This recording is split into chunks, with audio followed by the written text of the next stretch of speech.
আল্লাহকে ভয় করা নয়। আল্লাহ পাকের যত নিষেধ আছে এই নিষেধগুলো ছেড়ে দেওয়ার নাম হলো আল্লাহকে ভয় করা। যদি আমি নামাজ পড়ি প্রমাণিত হবে না যে আমি আল্লাহকে ভয় করি।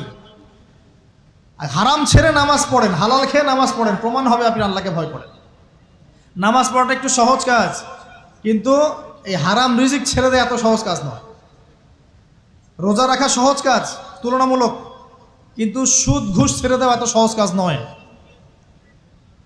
তাসবিহ তাহলিল করা সহজ কাজ, কোরআন তেলাওয়াত করাও সহজ কাজ তুলনামূলক, কিন্তু ওই বোনের সম্পত্তি তাকে ফিরিয়ে দেওয়া এত সহজ নয়। অন্য মুসলিম ভাইয়ের মান সম্মান রক্ষা করা তো সহজ নয়। পরিবারে পর্দা এবং নামাজ কায়েম করা তো সহজ নয়। এবং এই সুদ ঘুষ দুর্নীতি অন্যের সম্পদ আত্মসাৎ থেকে বের হয়ে আসা এত সহজ নয়। তাকওয়া মানে কি? পরিপূর্ণরূপে ইসলামে প্রবেশ করা, আল্লাহ পাকের